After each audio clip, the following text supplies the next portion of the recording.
வணக்கம். நான் தான் உங்கள் அக்கறையாரம் பேசுகிறேன். இன்றைக்கி ஒரு குட்டி கதை சொல்ல போகிறேன். ஒரு ஊரில் ஒரு கணவன் மனைவி இருந்தாங்க. அவங்களுக்கு ஒரு பெண் குழந்தை. அவங்க அந்த பெண் வந்து காலேஜில் படிக்கிறாங்க, இன்ஜினியரிங் படிக்கிறாங்க. 4th இயர் வந்துட்டாங்க.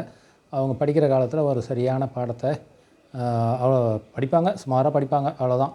இந்த அசைன்மெண்ட்டு எல்லாம் கொடுத்தாங்கன்னா, ரெக்கார்ட் ஒர்க் அதெல்லாம் கொடுத்தாங்கன்னா சரியாக பண்ணாமல் கொஞ்சம் லெத்தாச்சிக்காக அப்படி இருப்பாங்க. சரி, அந்த ஹெச்ஓடி அந்த கிளாஸ் டீச்சரும் எவ்வளோ சொல்லி பார்ப்பாங்க, அவங்க சரியாக கேட்கல.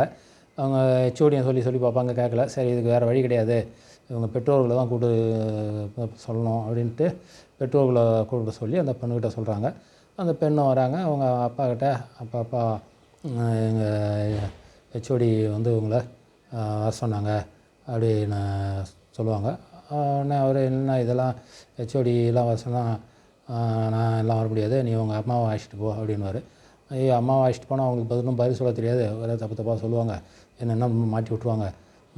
நீங்கள் வாங்கப்பா, அந்த மேடம் வந்து ரொம்ப ஸ்ட்ரிக்டானவங்க அப்படின்னு சொல்லுவாங்க. உடனே அவர் டக்குன்னு மேடமா நினச்சிட்டு, நான் ஜென்ஸு ஹெச்ஓடி நினச்சேன், மேடமா, சரி நாளைக்கு எத்தனை மணிக்கு வரணுங்கிறது ஒரு டைம் சொல்லுவாங்க, 11 மணிக்கு வாங்கன்னு. உடனே 11 மணிக்கு போவார். அந்த பொண்ணும் அவங்க போவாங்க. போன உடனே நேராக போய் அவங்க ஹெச்ஓடியை மீட் பண்ணுவார்.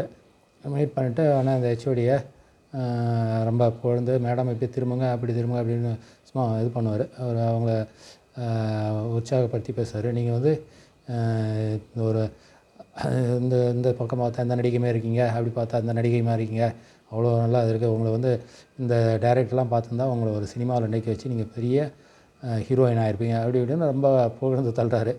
உடனே புகழ்ந்து தள்ளின உடனே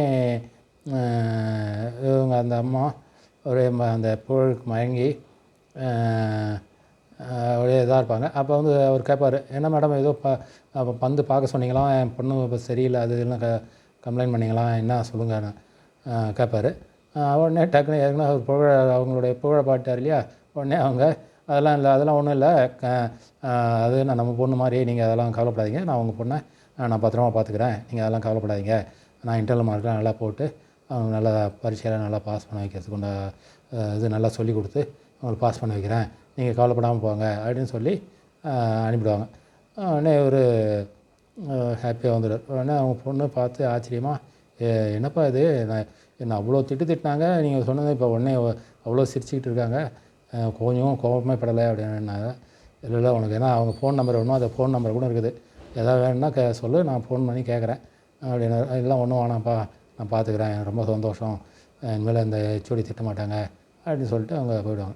இதில் வந்து இவ்வளோ ஒரு கடுமையான மனிதரை கூட ஒரு அவங்கள பற்றி ஒரு புகழ்ச்சியோ தற்புகழ்ச்சியோடு இது பண்ணோம்னா அவங்க அதில் பணம் காசுக்கு மயங்காதவங்க கூட ஒரு புகழ்ச்சிக்கு மயங்கிடுவாங்கன்றது தான் அந்த கதையோட சுருக்கம். நன்றி, வணக்கம்.